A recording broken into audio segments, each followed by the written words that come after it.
This is Cybersecurity Capstone in Cybersecurity by Dr. Marian Learberger. The assignment is Cybersecurity Risk Assessment, submitted by January Fubara, Derek Grice, Moshi Golian, and Sharon Joyner.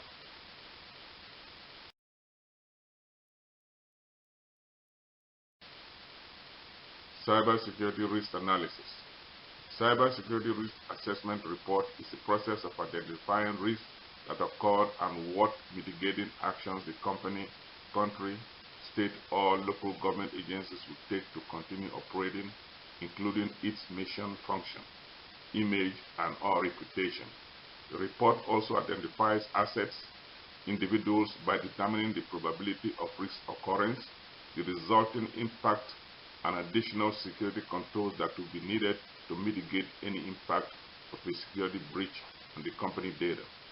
Risk assessment provides decision makers with some ideas of the risks that will be imposed if cyber criminals gain access to the organization's computer systems and the measures decision makers need to take to mitigate the effect of any cyber attack. Risk assessment aims to evaluate possible hazards and then plan how to remove the hazards or at least minimize the level of risk by adding control measures necessary to stop the damage.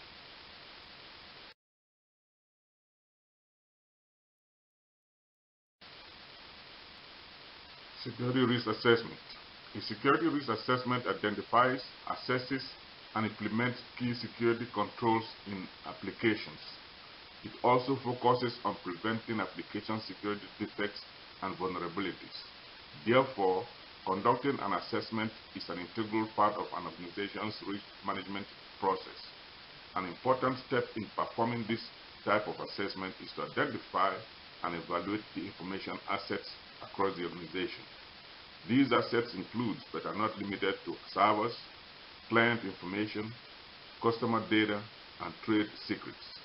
Some of the common types of security threats to organizations include viruses, Trojan horse, adware, spyware, worm, or denial of service. A company that has been attacked can sustain financial losses from damage to and destruction of its IT systems, lots of network downtime, and lawsuits from customers and related parties.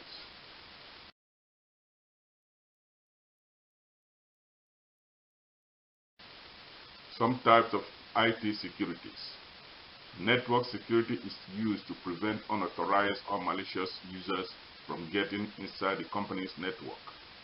This ensures that usability, reliability, and integrity are uncompromised. This type of security is necessary to prevent hackers from accessing data inside the network. It also prevents cyber criminals from negatively affecting employees' ability to access or use the network. Network security has become increasingly challenging as businesses increase in number of endpoints and migrate services to the public cloud. Internet security involves protection of information that is sent and received in the browsers, as well as network security involving web-based applications. These protections are designed to monitor incoming internet traffic for malware as well as unwanted traffic. The protection may come in the form of firewall, anti-malware, anti-spyware, endpoint security protection at the device level. Devices that may be secured by endpoint security include cell phones, tablets, laptops, and desktop computers. Endpoint security will prevent your device from accessing malicious networks that may be a threat to your organization. Advanced malware protection and device management software are examples of endpoint security.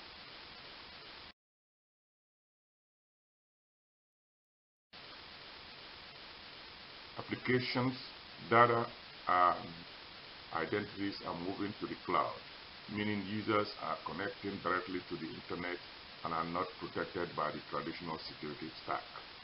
Cloud security can help secure the usage of software as a service, applications, and the public cloud.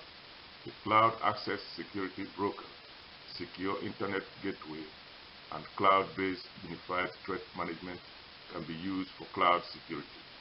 With application security, applications are specially coded at the time of their creation to be as secure as possible to help ensure they are not vulnerable to attacks. This added layer of security involves evaluating the code of an app and identifying the vulnerabilities that may exist within the software.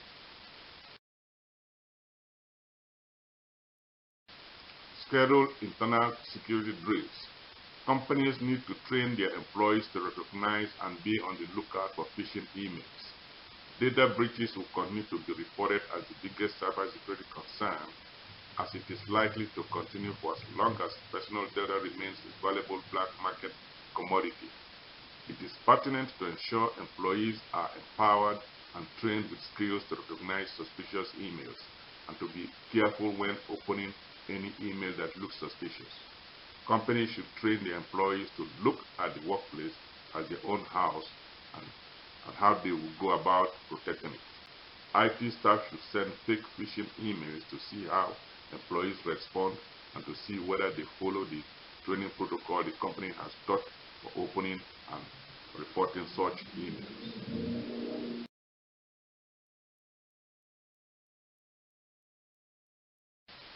Making employees take ownership of their workplace will make them safer browsers and have better computing habits to protect their company. It requires constant and regular education and reminders for employees to follow the best internet practices. These practices should include but are not limited to having stronger passwords that include alphanumeric and special characters, and only using recommended and pre-approved programs provided by the company's IT department. A second means of protecting the company's sensitive information is to use a two-factor authentication system. Two-factor authentication is the most effective method for countering phishing attacks. This system adds an extra verification layer when logging into sensitive applications. In the two-factor authentication system, the employee can only log into the system with a username, password, and a third item.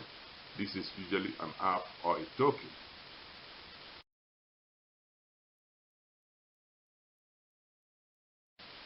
Some companies provide what is called soft token that is installed on the computer. These soft tokens generate random numbers that must be used within 30 seconds. In situations where employees are compromised, the two-factor authentication prevents the use of their compromised credentials, since these alone are not sufficient to access the sensitive data. In addition to using two-factor authentication, employees should be reminded never to use password for more than 28 days and should never use the same password on multiple applications. Educational and random campaign checks can help diminish the threat of phishing attacks by enforcing secure practices such as not clicking on external email links.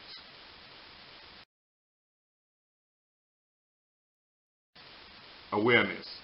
Cybersecurity is still one of the most dangerous risk factors facing nation-states today. Innovative email security technology like Microsoft Defender for Office 365 stops a majority of cyber attacks before they hit user inboxes. Nevertheless, as of date, no technology exists that will prevent all the millions of the different forms of cyber threats such as Trojan horse, malware, insider threat, ransomware, weak passwords, and phishing emails sent to companies from getting to employee inboxes. It is therefore the company employees who are the best line of defense against any such cyber attack.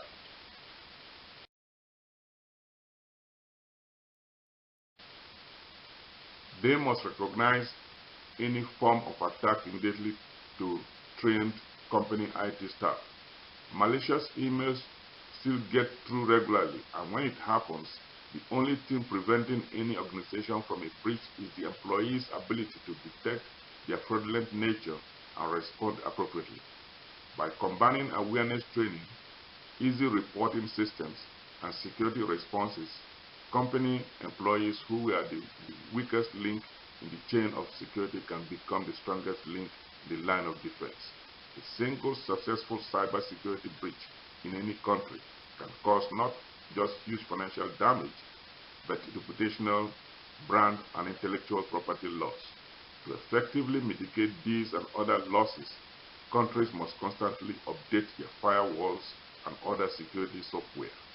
Finally, it will cost any society far less money and reputational damage to fund a well-balanced cybersecurity team to maintain the important intellectual property and nation military and infrastructure safe from any cyber attack.